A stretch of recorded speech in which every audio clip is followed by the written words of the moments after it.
சிந்திப்போமே.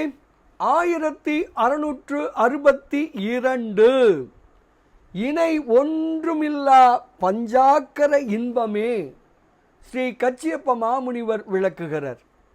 முப்புறம் எரித்தபோது அம்பாக இருந்த திருமால் தன் வாய்க்குள் உலகத்தையே காட்டினார்.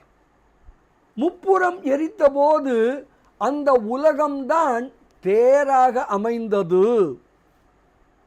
இருளை விழுங்கக்கூடிய சூரியனும் சந்திரனும் அந்த தேருக்கு சக்கரங்களாக அமைந்தார்கள். முப்புறம் எரித்த பொழுது மேரு மலையாகிய வில்லில்தான் திருமால் கணையாக அம்பாக பிணை உண்டார்.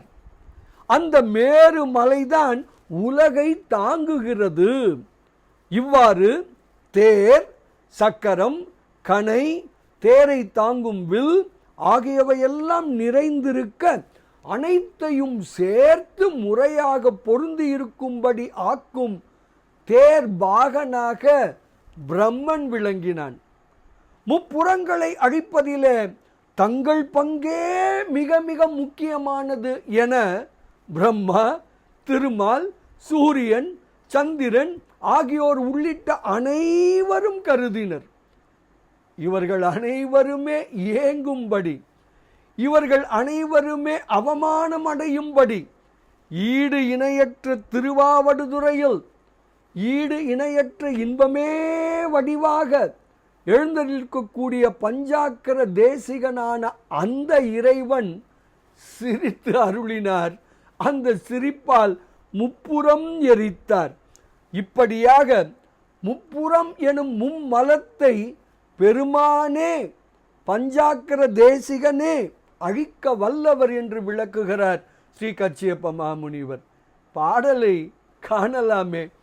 கணை உண்ட தேரும் இருள் உண்ணும் ஆழியும் அக்கணையும் பிணை உண்ட தேரை பறிக்கும் சிலையும் பிறங்க எல்லாம் அணைவு ஒன்ற ஆக்கும் வலவனும் ஏங்க அசித்தது என்ப இணை ஒன்றுமில்லா துறை செயல் பஞ்சாக்கர இன்பமே, பஞ்சாக்கர இன்பமே என்று ஸ்ரீ கச்சியப்ப மாமுனிவர் மிக அழகாக தன்னுடைய ஸ்ரீ பஞ்சாக்கர தேசிகர் அந்தாதி எனும் அற்புத நூலில் 25வது திருப்பாடலில் விளக்குகிறார்.